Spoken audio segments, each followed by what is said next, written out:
Honorable Mayor and members of the City Council, Manager Small Tony, staff members, and citizens of Rocky Mount, good afternoon. I am very proud to serve this city as your Water Resources Director.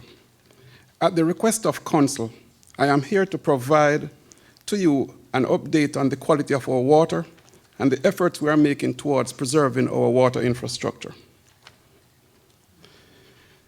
I would like to begin my presentation first by reciting the mission of our city because it clearly defines what we do as an organization for our customers.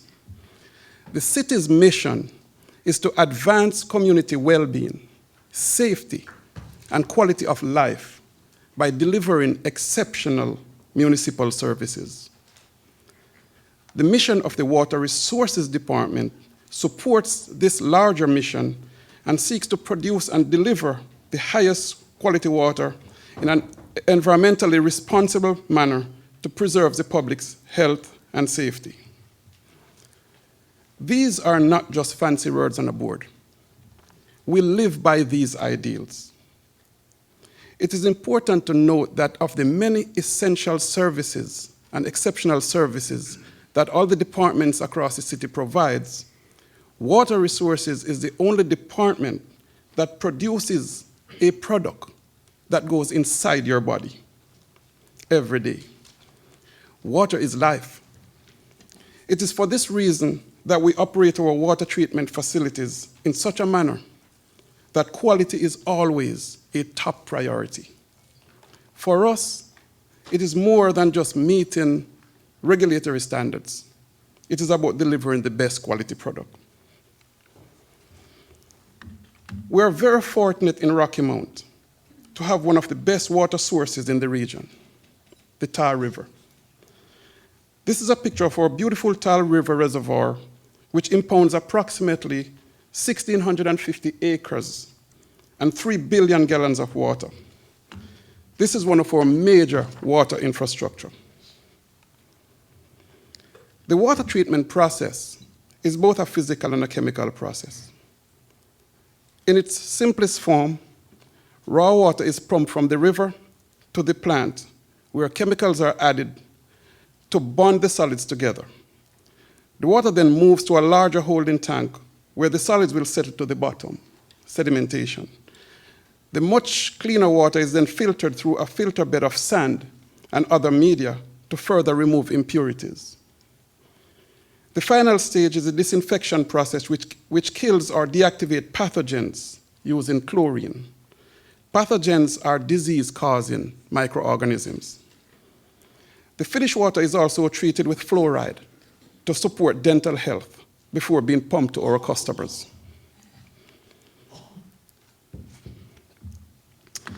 We operate our water system to guarantee the highest quality product, and I am proud to report several recognitions and significant milestones that we have accomplished over the years. First place for best tasting drinking water in the state of North Carolina, 2004 and 2010. Second place, 2009 and 2011. Third place, 2005. And even though we may have not had a recent placement, we strongly believe the taste buds of those judges need to be examined. The city continues, however, to submit water samples every year because of our confidence in the quality of our water. Very importantly, the city has not issued a boil water notice in over 12 years. Now, don't knock on wood, because this is not by luck or chance. This is because of a committed and dedicated team of employees who strive every day to ensure our water quality. The city was allowed by the EPA to reduce lead monitoring to every 3 years, and I will speak more to that in an upcoming slide. But very importantly, the water treatment plants pass all state-mandated annual inspections, and as you know, we issue a public annual drinking water quality report to inform our customers on test results. Now, the intent of this slide, water regulations, is certainly not to give you a lesson in chemistry or biology, but it is just to emphasize that the federal and state regulatory standards under which our water system operates are very, very stringent.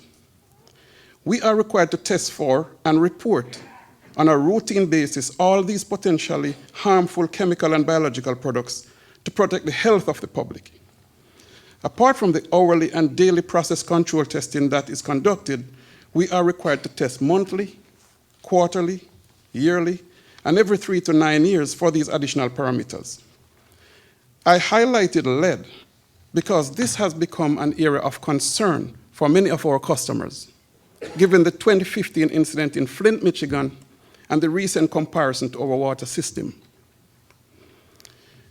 All of us in the water industry regretted what happened in Flint, and we feel the pain of all those who were impacted. However, I can assure you that the likelihood of that incident happening in Rocky Mount is extremely low. Remember, we talked about water source earlier. Flint's water source was the Flint River, which is known to contain very hard water. Hard water is caused by a significant amount of dissolved minerals like calcium or magnesium. On the contrary, our Tar River has a lower mineral content. Because of the hardness of the water in the Flint River, a chemical was used to treat in their treatment process, which caused leaching of lead from pipes in their distribution system. Rocky Mount, on the other hand, uses a much milder chemical, and fortunately, we have no lead pipes in our distribution system of which we are aware. So the unfortunate incident in Flint was not related to failing or crumbling infrastructure as you may have been led to believe. Flint's issue was the direct result of their water treatment process. It should be noted that once they returned to purchasing water from the city of Detroit and using the same infrastructure, the problem was resolved. So let's talk a little bit about lead and lead monitoring. Lead typically gets into treated water through pipes that convey water to the customer. Plumbing inside older homes, those built prior to 1986, can also be a source of lead. Now, around 1986, the Environmental Protection Agency set regulations that minimize the use of materials that contribute to the possibility of lead getting into the water supply. So Rocky Mount has been testing lead for the past 25 years under EPA regulations. And in 1996, the EPA allowed the city to reduce sampling frequency to every 3 years and 30 samples because of favorable results that we have gotten. So the last testing cycle that the city participated in was in 2017, and all results were less than 3 parts per billion, which is well below the limit of 15 parts per billion. We will now turn our attention to the major assets of our water system. And as you can see, we are fortunate in Rocky Mount to have 2 water treatment plants, the Sunset Avenue plant and the Tar River Reservoir plant, with a combined treatment capacity of 26 million gallons per day. Our daily demand is 9 million gallons per day, so we are well prepared for future growth. We can easily switch between plants in the unlikely event of a complete failure at either plant. It is great to have this flexibility. I am pleased to report the progress we have made over the past 3 years towards upgrading or preserving our water infrastructures. Thanks to the support of Council, we were able to completely rehabilitate the filter system at the Tar River plant in 2016 at a cost of $954,000. This was a very essential project to support plant efficiency and water quality.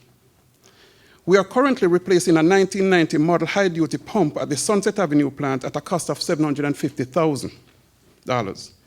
The pump has served for 29 years, and even with routine maintenance, had started to lose its pumping efficiency.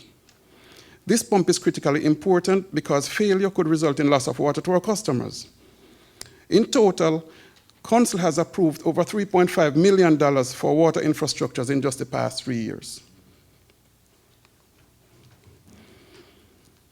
The projects listed on this slide were carefully budgeted and prioritized for the next 5 years with identified funding source. These are projects that we consider more urgent and important towards maintaining water quality and our water infrastructures. We will continue to replace older 2-inch water mains and maintain our elevated water tanks.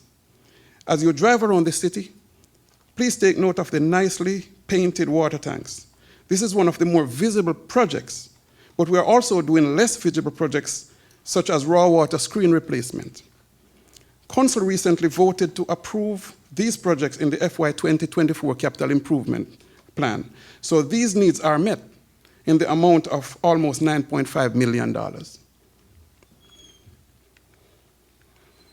Now, if Council will indulge me for a minute, I would like to just take this opportunity to briefly explain the term unmet needs, which may also be creating some confusion.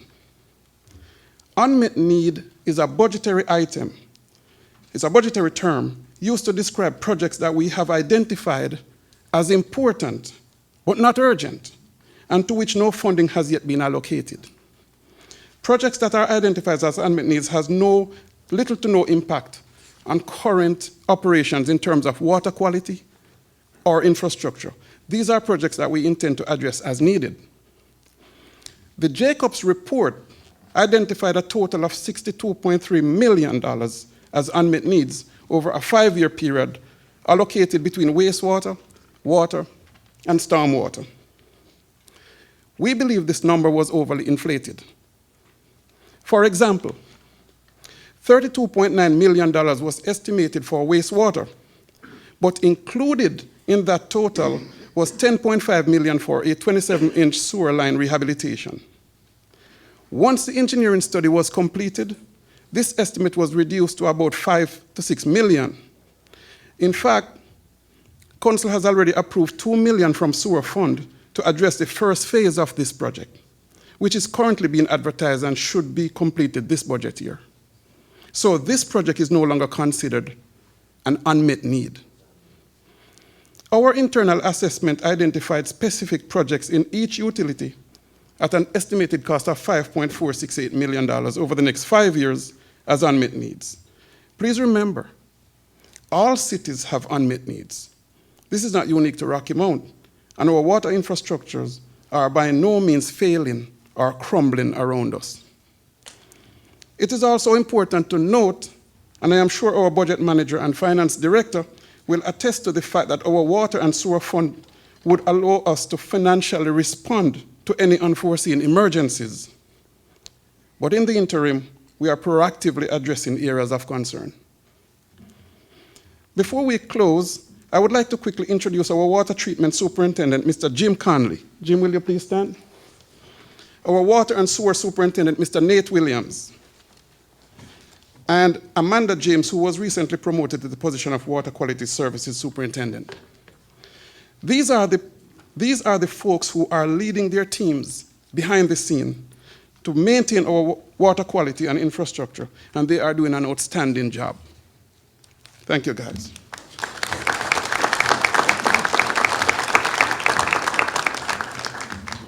I'd like to close this presentation with the words of John Maxwell.